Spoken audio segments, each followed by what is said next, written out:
seguiremos trabajando. El día de hoy en la mañana vimos el análisis cívico-dinámico. Ahora vamos a ver la parte del análisis cívico-estático. Ahora vamos a ver la parte dinámica. Análisis cívico-dinámico. Cuando hablamos de un análisis cívico, tenemos que ver por dos cosas muy importantes.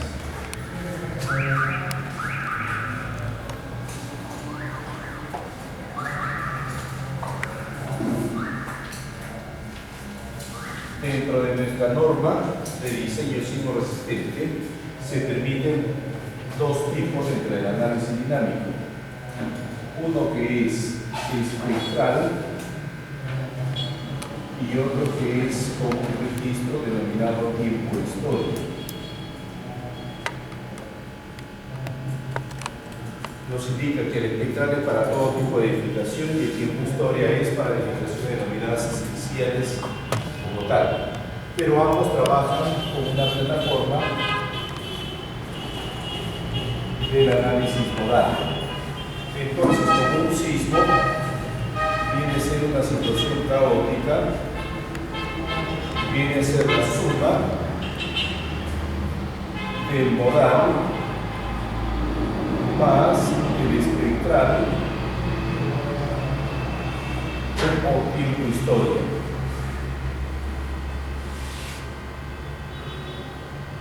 El espectral o tiempo histórico va a depender de una plataforma y el modal lo que nos va a otorgar son periodos de vibración.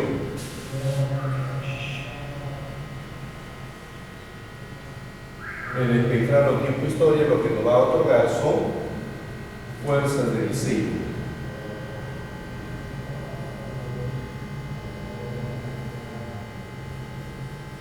Desplazamientos y fuerzas de diseño. Entonces, uno es una vibración libre, el modal viene a ser una vibración libre.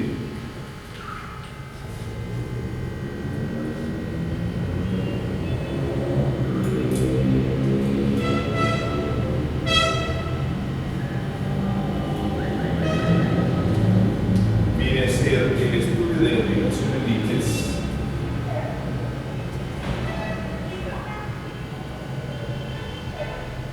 Y como vibración libre viene a ser una interacción entre la masa que se está induciendo, que viene a ser la que genera el movimiento,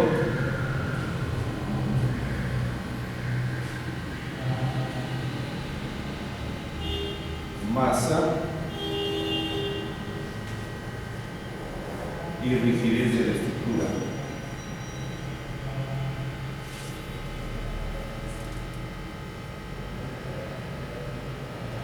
Entonces, en estas vibraciones o análisis modal, lo que vamos a obtener vienen a ser los periodos de vibración.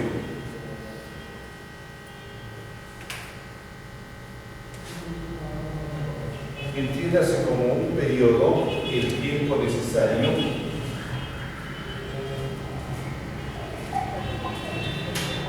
para ejecutar un ciclo de movimiento.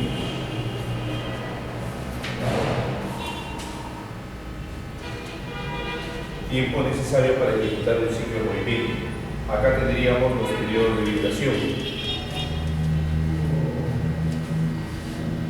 De acuerdo a la norma, nos exigen un mínimo número de modos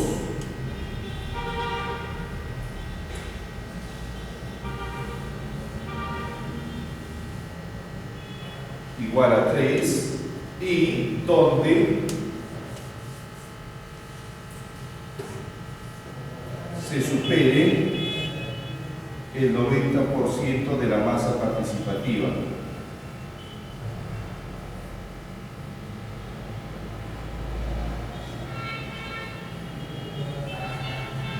Para que se cumpla con esto, un aproximado para cada uno de los tipos de edificaciones con número de pisos, tendríamos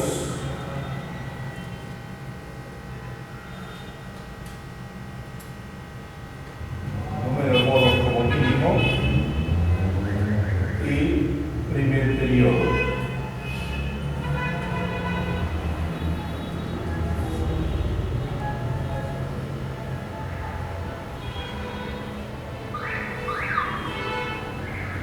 Si tenemos menor a 5 pisos, el número de modos debe ser 3. El primer periodo debe estar por el orden de 0,5 segundos. De 6 a 10 serían 5. Y de 0,6 a 1 segundo. De 11 a 15 aproximadamente 8. De 1 a 1 a 1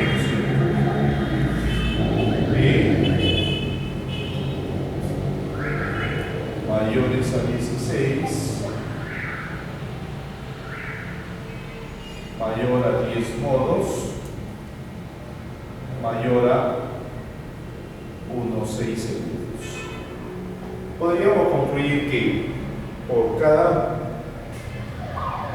piso es aproximadamente 0,1 segundo.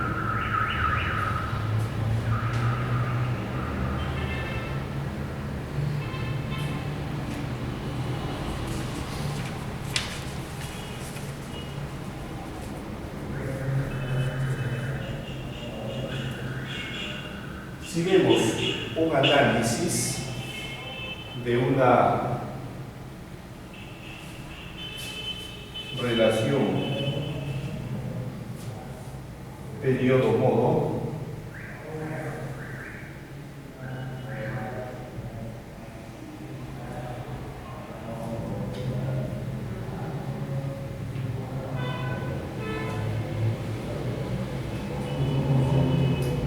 vamos a tener una curva descendente de esta forma. En cambio, para la frecuencia,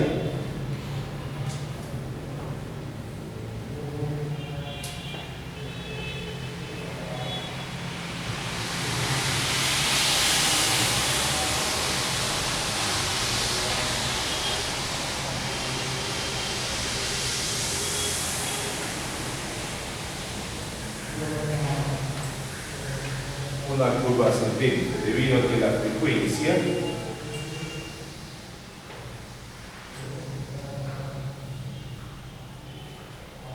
es la inversa del periodo de duración. Hoy en día,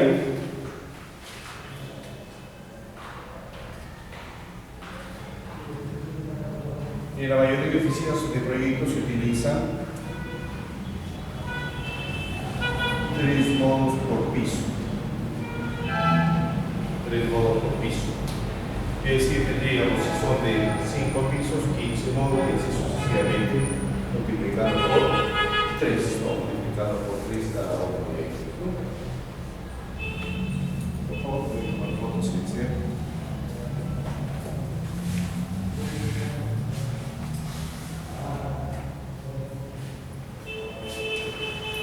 Para las masas,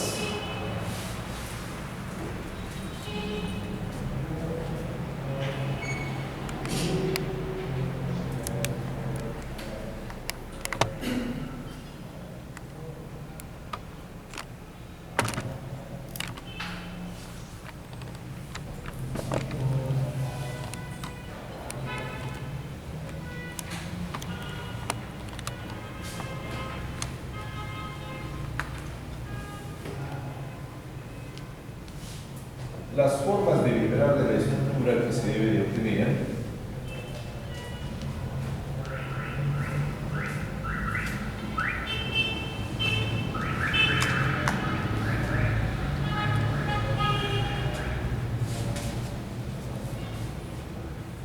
el modo 1 debe ser de tratación, puede ser en X o en Y, pongamos en X. Modo 2 entonces será la tratación en Y. El modo 3 debe ser efecto torsional. Modo 4 debe ser de desplazamiento. Si fue en X, será en X. Inflexión. XZ.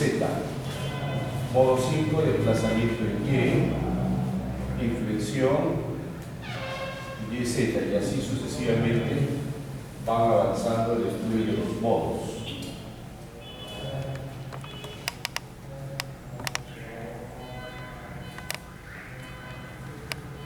A través del análisis nodal también podemos distinguir algunas fallas.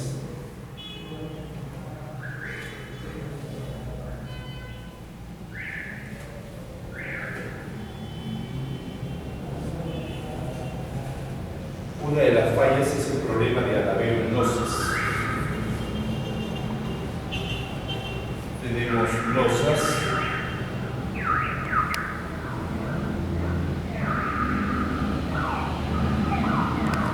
donde se van a fracturar las esquinas y a veces no es entendible inconvenientemente. Se produce debido a que dos nudos opuestos, Z1 y Z3 de desplazamientos verticales, se incrementan, suben, se levantan, y Z2 y Z4 va a descender, o viceversa, desciende y se levanta. Este alabeo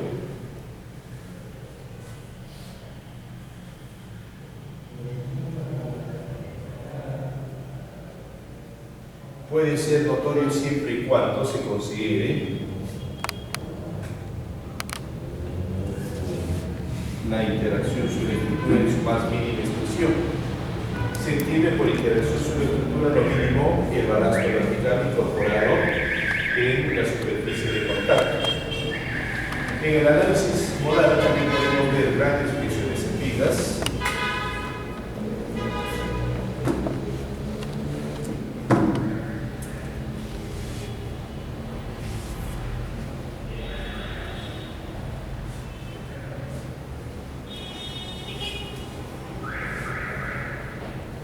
Para ello, debemos de concentrar dentro del modelo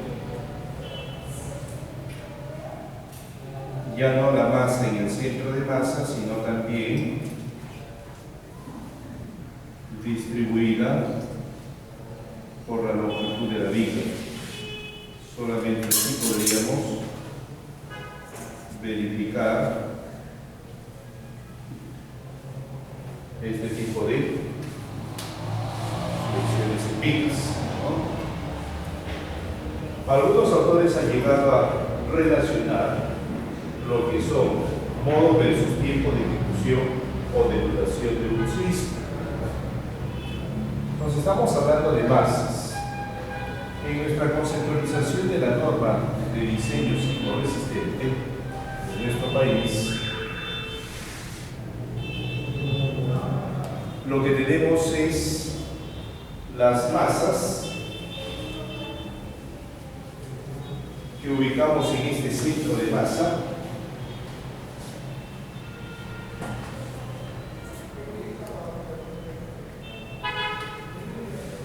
sabemos que la masa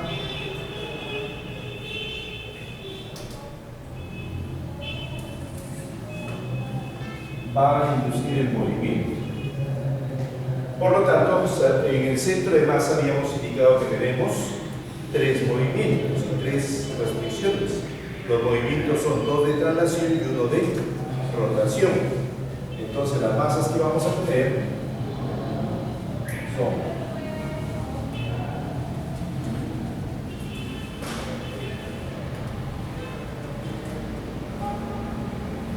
para una edificación regular,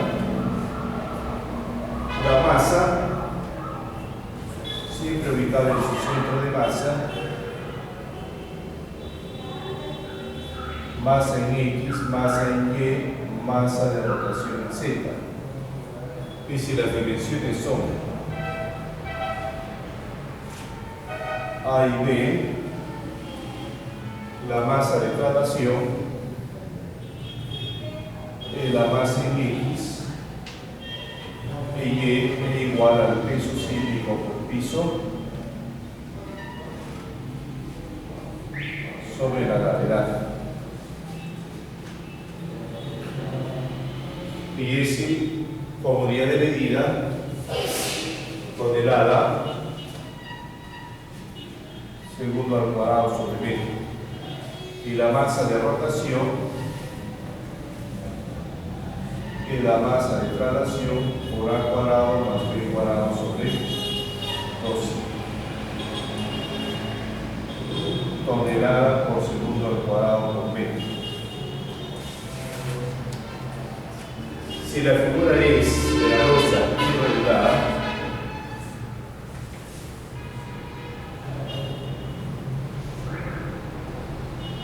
vamos a tener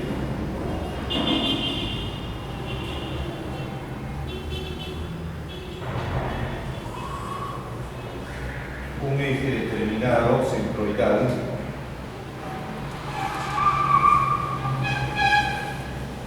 centro de gravedad y la masa va a estar por acá, pongamos,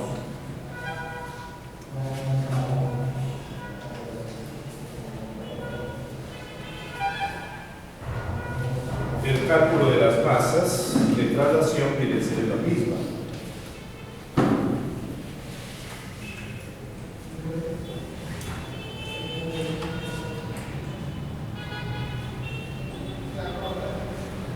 Sobre la gravedad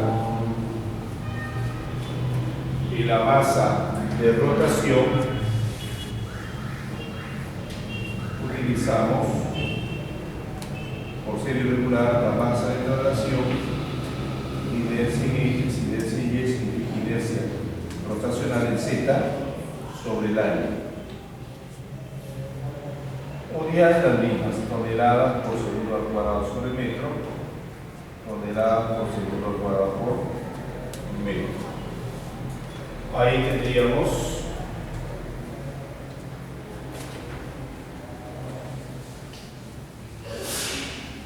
los dos casos, ¿no? Los dos casos.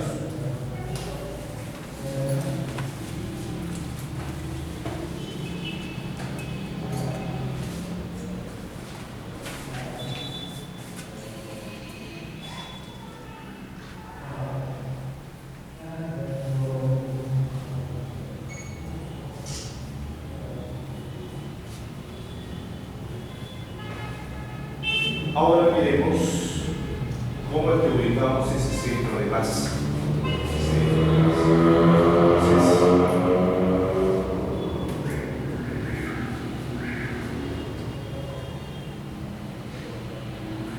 Verifiquemos el centro de masa.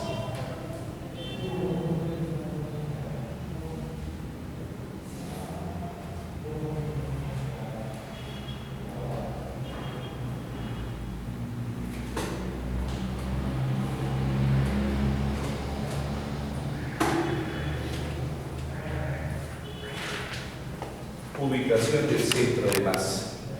¿Cómo hacemos para ubicar el centro de masa? ¿No? Allá tenemos una relación del centro de masa, pero debemos entender qué significa cada uno de estos parámetros, ¿no? Va a depender del centro de masa inicial, centro de rigidez, para luego tener un centro de masa final. El centro de masa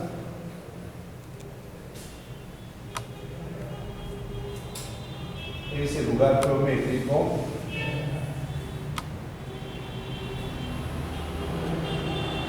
donde se aplica el movimiento. Y el centro de rigidez viene a ser el lugar donde la estructura es más rígida, significa se deforma menos.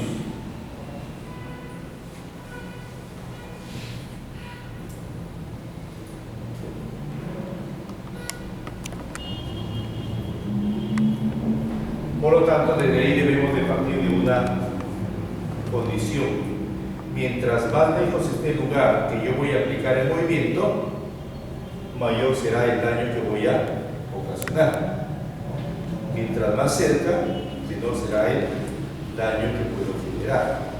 Por lo tanto, ¿cómo calculamos el centro de masa? Primero, centro de masa inicial.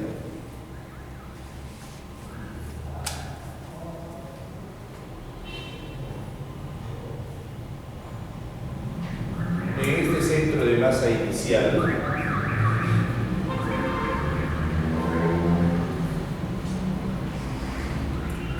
viene a ser la sumatoria de los pesos de los elementos de corte por su coordenada sobre sumatoria de pesos. Y del centro de masa inicial, sumatoria de pesos por Y sobre sumatoria de pesos.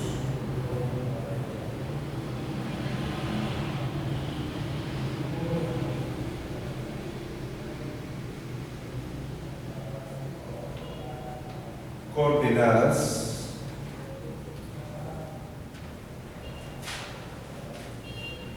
del centro de masa inicial.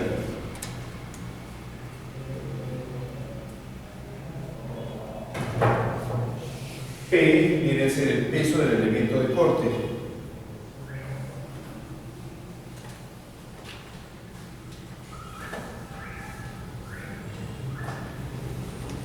Significa acá no ingresa viga dosis.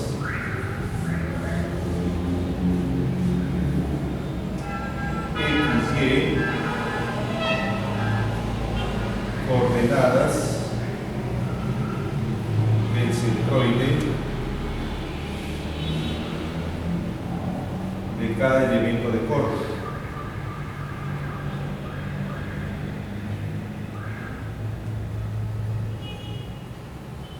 Ahí tenemos. Para determinar el centro de rigidez,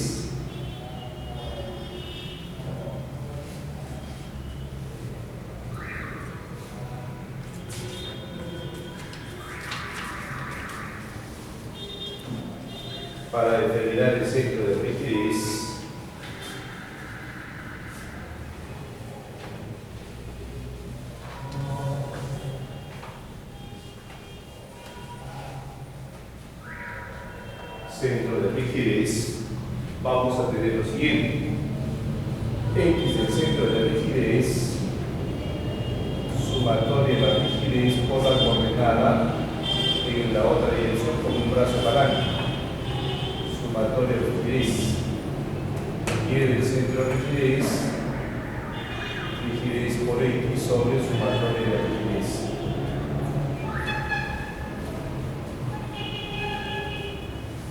Donde X y del centro de rigidez vienen a ser las coordenadas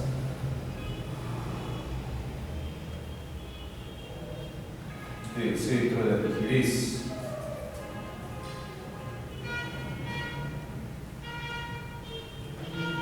Coordenadas del centro de rigidez. K, rigidez de los elementos de corte.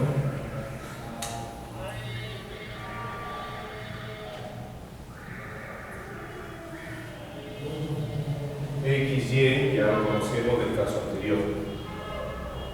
Y con ello obtenemos el centro de masa final.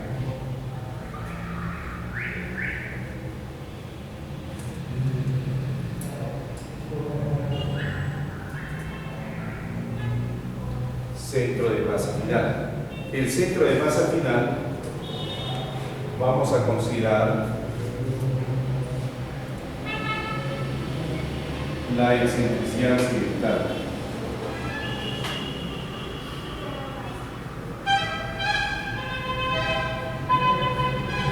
Es decir, si yo tengo que mi centro de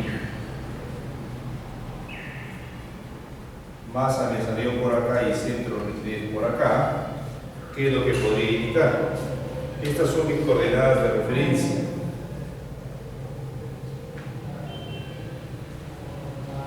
Podría indicar que X del centro de masa inicial menos X del centro de rigidez, en este caso es negativo, y Y del centro de masa inicial menos Y del centro de rigidez también es negativo. Por lo tanto, se va a mover en sentido opuesto. Me dice negativo, opuesto al eje de referencia que yo tengo. Esto se va a mover hacia el lado izquierdo la excentricidad en X y hacia abajo la excentricidad en Y. Y este sería el centro de masa final, excentricidad en X, excentricidad si hay Y. Si me hubiese salido de otra forma,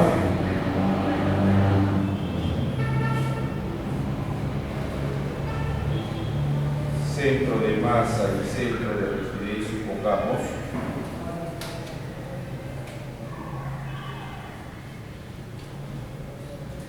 acá tengo que X del centro de masa inicial menos X del centro de rigidez es positivo, Y si es negativo. Eso implica que en el sentido X se va a mover hacia el lado derecho y el Y hacia abajo. Desplazo de excentricidad en X y centro de masa final. Excentricidad en Y. En esta excentricidad ya consideramos el 5% como tal. De esa forma tendríamos el centro de masa de una estructura. Hoy en día el software caso de TAPS automáticamente le genera este lugar geométrico, ¿no? Pero esa es la forma como voy a obtener. Acá tenemos, por ejemplo, un caso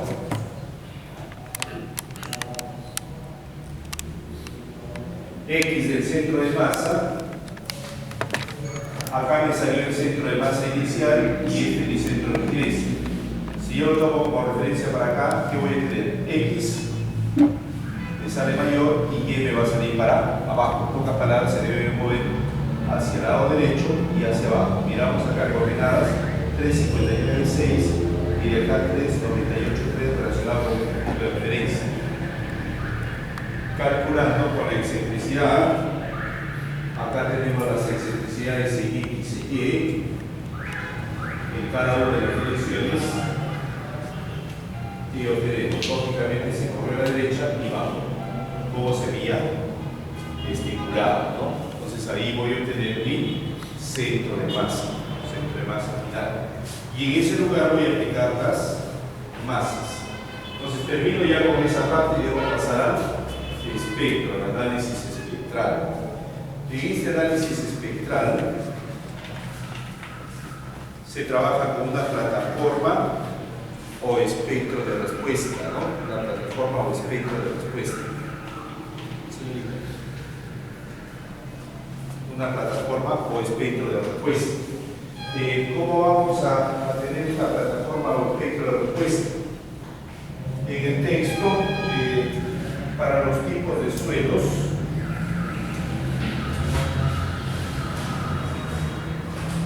está en la página 55.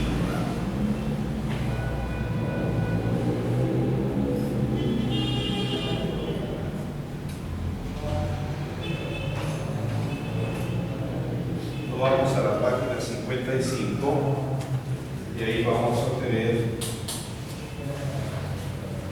el valor de C. En la página 55 ahí tienen el valor de C. Pues bien, ¿cómo lo hago? Este análisis espectral. Como ya hemos visto, el modal más el espectral vendría a ser el efecto de la vibración libre y vibración forzada, ¿no? Por una ley determinada, porque hicimos una vibración forzada por una acción externa. Entonces, el análisis espectral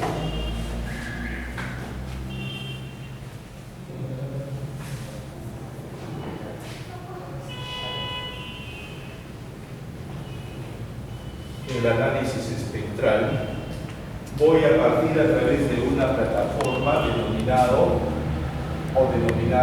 aceleración espectral.